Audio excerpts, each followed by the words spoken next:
መንግስቲ ሓላፍነቱ ዘይሞጹ ወሰንቲ ነጥብታት ስምምዕነት ፕሪቶሪያ ኣብ ሓደጋ ከም ዘሎ ፕሬዚደንት ጌታቸው ረዳ ኣረዲዮም። ከተማ መቐለ ሎም መዓልቲ ልኡኻት ሕብረት ኣውሮፓ ኣተኣናጊዳ ውዒላላ። ፕሬዚደንት ጌታቸው ረዳ ምስ ኣባላት ፓርላማ ሕብረት ኣውሮፓ ዘተ ኣሳሊጦሎም። እቲ ፕሬዚደንት ኣባላት ካቢኔኡን ሎሚ 9 ታሕሳስ 2016 ዓመተ ምህረት በሚስ ኢዝባይል ወይዝለር ምስ ዝተመርሐ ኣባላት ፓርላማ ሕብረት ኣውሮፓ ኣብ ዝተፈላለዩ ኣገደስቲ ርእሰ ጉዳያት ዘተካይዶም ኣሎም። እቲ ጉጅለ ልኡኽ ኣብ ትግባር ስምምዕነት ሰላም ፕሪቶሪያ ሰብኣዊ ሓገዝን ብሓፈሻ ድሕሪ ዘጋጠመ ወራር ትግራይ ዘላትሉ ህልው ኩነታትን ኣመልኪቱ መብርሂ ሓቲቶላ። ህልው ኩነታት ትግራይ ንምዕዛብ ሓሲቡ ብምምፁ ከም ጉጅለ ዘመስገነ ፕሬዚደንት ጌታቸው ረዳ ስምምዕነት ፕሪቶሪያ ዝፈጠሮም ጭላንጭል ሰላም ከም ዘሎ ኮይኖም መንግስቲ ፌደራል ወረርቲ ሓይልታት ኣምሓራን ወራሪ ሰራዊት ኤርትራን ወሪዶም ካብ ዝሓዞም ግዛኣታት ትግራይ ክወፁ ሓላፍነቱ ከም ዘይተዋፅእ ገሊፆሎም። ግዛኣታት ትግራይ እውን ዛጊድ ብሙሉእነት ላዕላውነቶም ከም ዘይወሓሱ ሓቢሮም። ወረርቲ ካብ ግዛኣታት ትግራይ ከይወፃኻን ምምሕዳር ትግራይ ናብ ንብር ከይመለስካን ተመዛበልቲ ናብ መረበቶም ይመለሱ ማለት ምክያድ ሬፈረንደም ዝብሉ ዝንባለታት መንግስቲ ፌደራል ድማ ተቐባልነት ዘይብሎም ምዃኑ ፕሬዚደንት ጌታቸው ረዳ ነቶም ኣባላት ፓርላማ ሕብረት ኣውሮፓ ግልፂ መብርሂ ሂቦም ኣሎም።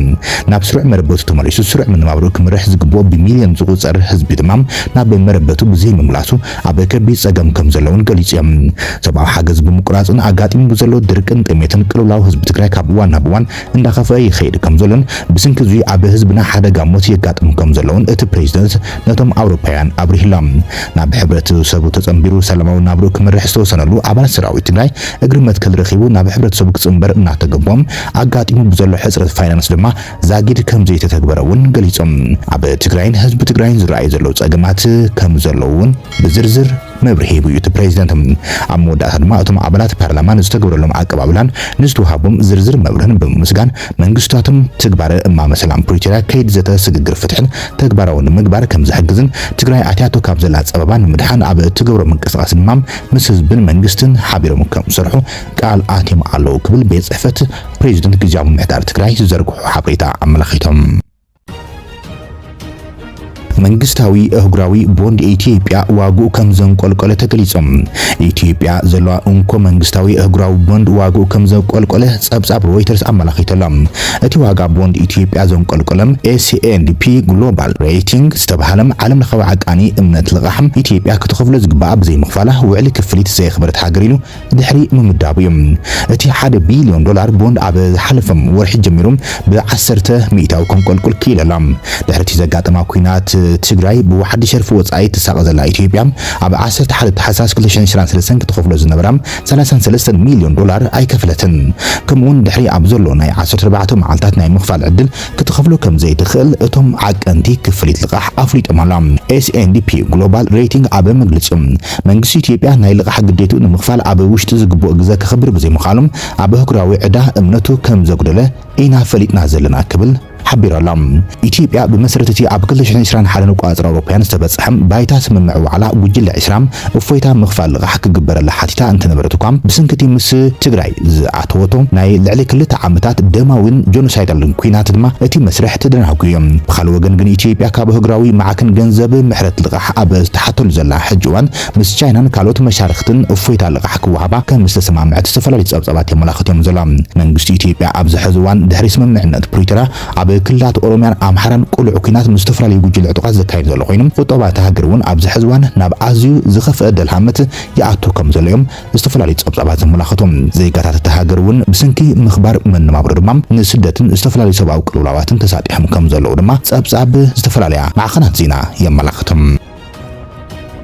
ክልተ ኤርትራውያን ድምፃውያን ኣብ ኢትዮጵያ ኣብ ትሕቲ ቁፅሪ ውዒሎም። መንግስቲ ኢትዮጵያ ልኡኽ ስርዓት ህግደፍ ተሓንጊጦም ኢትዮጵያ ዝሃበቶም ዕቁባ ሸለል ብምባል ኣንጻር ድሕነት ኢትዮጵያ ይነጥፉ ኣለው ዝበለቶም ኤርትራውያን ኣብ ትሕቲ ቁፅሪ ይውዕል ከም ዘሎ ብዙሓት ፍልፍላት ሓበሬታ ይጽብጽበሎም። ፍልፍላት ዜና ኤርትራውን ብተዘማሪ ነቲ ግፋእ ኤርትራውያን ኣብ ኣዲስ ኣበባ ዝበልኦ ሰፊሕ ሽፋን ይህቦ እየን ዘሎም። ሎምቕነ መንግስቲ ንጽንፈኛታትን ኣሸበርትን ከምኡን ንሻዕብያ ይሕግዙ እዮም ዝተባሃሉ ሰባት ብፍሉይ ኣብ ርእሰ ከተማ ኣዲስ ኣበባ ይሃድን ከም ዘሎ ዝተፈላለዩ ሓበሬታት ይወፅሎም። ሕዚ ድማ ኤርትራውያን ድምፃውያን ቴድሮስ ካሕሰን ስምዖን ኣስፋውን ኣብ ትሕቲ ቁፅሪ ሓይልታት ጸጥታ መንግስቲ ኢትዮጵያ ከም ዝኣተው ተገሊጹ ዘሎም። እቶም ክልተ ድምፃውያን ኣብቲ ዝሓለፈ ሰሙን ኣብ ትሕቲ ቁፅሪ ሓይልታት ጸጥታ መንግስቲ ከም ዝውዓሉ ተገሊጾም። እዚ ድማ ንስርዓት ህግደፍ ደጊፎም ኣንጻር ረብሓታት ኢትዮጵያ ተሰሊፎም ብዝብል ምዃኑ እዩ ዝንገር ዘሎ። ኣብ ማሕበራዊ ሚድያታት ኣንጻር እታ ዘዕቆበቶም ኢትዮጵያ ጎስጒስኩም ዝብልውን ርእይቶታት ብዝተፈላለዩ ወገናት እንዳቀረበሎም ይዘሎም እዚ ኣብ ኢትዮጵያ ብፍላይ ድማ ርእሰ ከተማ ኣዲስ ኣበባ ዝካየድ ዘሎ ሃድን ማሕበራት ህግደፍ ተጠናኪሩ ከም ዝቀፀለ ዘመላኽቱ ጸብጻባት እዮም ዝወፁ ዘሎም ኣብዚ እዋን ኣብ መንጎ መንግስታት ክልቲአን ሃገራት ዘሎ ምትፍናን ናይ ስነ ልቦና ኩናት ይኣትዩ ዘሎም ናይ ኩናት መጀመርታ ስነ ልቦናዊ ኩናት ምዃኑ ዝፍለጥ እዮም እዚ ድማ ብወገን ኢትዮጵያ ይኹን ኤርትራ ዝስምዑ ዘለው ናይ ጽልኢ ጎስጓሳት ነቲ ኩነታት የጋድዉ እዮም ዘሎም أمريكا حلوة قيح بحري حدا عالم لخاوي لأخ علاو كيرالا أمريكا سراويتا أبزو وافرت لن كمون زت أنا قدا هاجراتن أب مسمر قيح بحري زقبر نقدا متحلاف مراقب بعتقات حوتي زبس حزون لما تقعتي دروناتن مثالاتن مكل خلز عالم حيلي جت عايش حلوام منيستر مكل خل أمريكا لويد أب استفلال هاجرات مع خلاي مراق عدة تسهيلت ألام أب بحرين ترخيبو أبزهابو مجلس المام نتي بحيلتات حوتي يمن أب العلي مراقب نقدي أب قيح بحري زفص مزلو متقعتات نتي مسمر زريقو وكمزلون هاجرو ጽንኩር ስጉምቲ ኣብ ልዕል ትጉጅለ ከም ተወሰደ ኣፍሊጥ ኣላ መሻርክቲ ሃገራት ኣብ ዘባውን ዝሕወሳሉ ምዃነን ተዛሪቦም ብስንኪ መጥቃዕቲ ኣብ ልዕሊ መራኸብ ጽዕነት ድማ ብዙሓት መርከበኛታት ናብ ቀይሕ ባሕሪ ብፍላይ ብዘእቱ በሪ ቤብ ኣልሜንዴቭ ምእታው ከም ዘቋርጹ ኣዘኻኺሮም ማእኸላይ እዚ ኣሜሪካ ኣብ ዝሓለፈ ሰኒ ኣብ ልዕሊ መራኸብ መጥቃዕቲ ከም ተፈጸመ ገሊጹ ነይሮም መጥቃዕቲ ድሮንን ባላስቲክ ሚሳይልን ድማ ብተመሳሳሊ እውን ኣብ ጥቁ ትማሊ ኣብ ልዕሊ መራኸብ ንግዲ ከም ተፈጸመ ማእኸላይ እዚ ኣሜሪካ ሓቢሮም እዚ ዓለም ለኻው ቡድሆ ዓለም ለኻው ግብረ መልሲ ይጠልብ ክብል ማዩ ሚኒስትር ምክልኻል ኣሜሪካ ሎይድ ኦስቲን ተዛሪቦም ስለዝኾነ ድማ ኣብዚ ኣብ ባህሬን ኮይና ሓደ ዓለም ለኻዊ ኦፕሬሽን ሓለዋ ብልጽግና ከም ዝጣየሽና እገልጽ ኢሎም የመናዊ ጉጅለ ዕጡቕ ሕቲ ንነዋሕቲ ክፋላት ቀይሕ ባሕሪ ዝንቀሳቐሰሎም ብምዃኖም ብሓገዝ ኢራን ስትራቴጂካዊ መጥቃዕታት ይፍጽሙ ዘሎም ሕቲ እቲ ዝፍጽሞ ዘሎ መጥቃዕቲ ብቐንዱ ኣብ ልዕሊ ምስ እስራኤል ርክብ ዘሎ መራኸብ ምዃኑ ይገልጽ እንትኾነ ግና ኣብቲ መስመር ቤብ ኣልመንደብ ከቢድ ድሕነታዊ ስጋት ፈጢሩ ብምህላዎም ልዕሊ ቅልውላው ክፈጥር ከም ዝኽእል ተሰጊ ዘሎም ኣሜሪካ ግን ኣብ ልዕሊ ትጉጅለ ዕጡቕ ዘየዳግም ስጉምቲ ክትወስድ ከም ትኽእል ምፍላጥ ኣስዒቦም ሕቲ ክዳኸም ልዑል ተኽእሎታት ከም ዘሎ ተዓዘብቲ ይገልጾም ሓጋዚቱ ኢራን እውን ግዳይቲ ብኣሜሪካ ዝምራሕ ተጣይሹ ዘሎ ሓይሊ ሓለዋ ቀይሕ ባሕሪ ክትኸውን ከም ትኽእል እዮም ብዙሓት ርእይቶታት ዝቐርቡ ዘሎም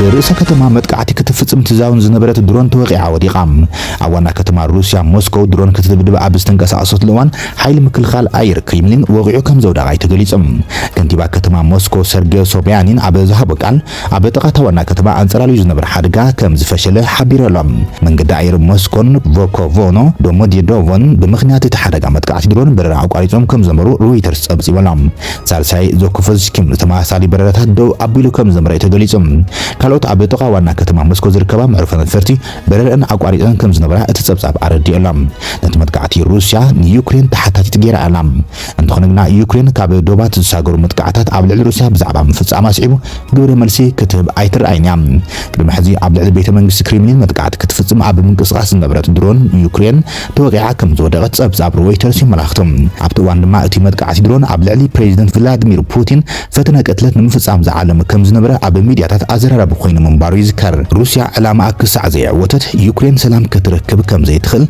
بريزيدنت بوتين أتنكي قيوم